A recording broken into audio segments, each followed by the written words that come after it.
Okay, now we're gonna make the cheesy croutons that are gonna go with our tomato basil soup.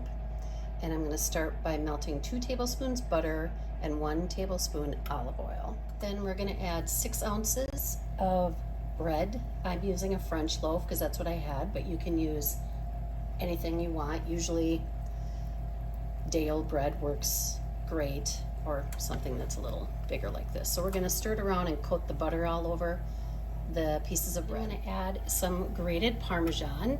I think about not quite half a cup, a little over 1/4 cup for the 6 ounces.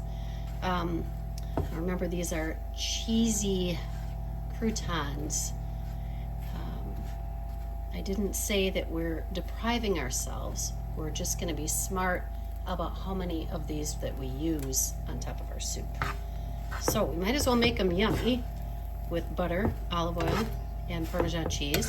And I'm gonna take a little bit of salt and pepper and some Italian seasoning and add to this as well. So I've added the salt, pepper, and Italian seasoning, and also a little bit of garlic. So we're just toasting them a little bit in the pan to get things, whoopsie, warmed through and mixed up. There's a million different ways you can make croutons. I'm just choosing to do it this way. And this is an oven-safe pan, so I'm gonna put it in the oven at 350 for about 7 minutes, maybe less. Watch them so you don't burn them. And if you don't have an oven-safe fry pan like this, just put them on a sheet. Let's start the tomato basil soup. I'm gonna start with heating up 2 tablespoons of olive oil. After olive oil is warmed up, we're gonna add carrots and onions. I did 1 carrot and 1 medium-sized onion. So about half a cup of carrots and then a full cup of onion. We add a pinch of salt to that and a little bit of pepper, black pepper.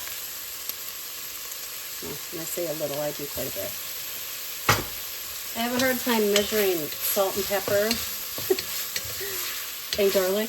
I kind of feel those things with my heart, but I do try to season every layer, but I don't overdo it, because if it needs salt, you can add a little bit at the end.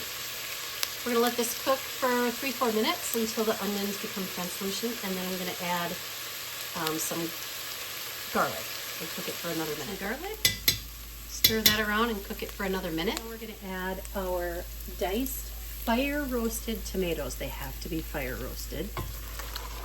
Just my opinion. Adds a really great depth of flavor. And then 1.5 cups of veggie stock. And we're gonna bring that to a boil and let it simmer for just a little bit. And then we'll add some more yummy things. Okay, now for the fun part. Or maybe the nerve-wracking part. I'm gonna use my immersion blender and zhuzh all this up before we add the rest of the ingredients. I'm gonna start with low, take it off the heat. I mean, it's still hot, but you don't want it on the burner while you're doing this.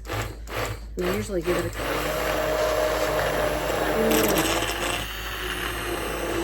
rounds. I'm gonna add my favorite thing in the whole world. Well, one of my favorite ingredients in the whole world. A nice big bundle of basil. And we're gonna zhuzh that up too. Oh, thank you, basil. Thank you, immersion blender. Yum. All right, now we're gonna add a couple more things that are gonna make this kind of decadent. Don't come for me. It's low calorie, but it doesn't mean it has to taste that way. So I'm going to put in about 2 ounces of cream cheese and 1 cup milk. And we're just gonna let this simmer and let that cream cheese melt into yumminess. While that's cooking, take a look at this.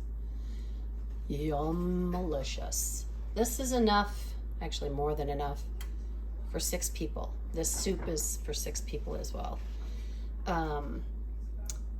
So just 6 ounces of a French loaf is what I use. Simmer a little bit, everything is melted. It's just like creamy, yummy goodness. I hope you guys like this recipe. By the way, the cream cheese that I used was the third less fat. So not full fat cream cheese, which helps with the calorie situation. And there it is. Yummalicious.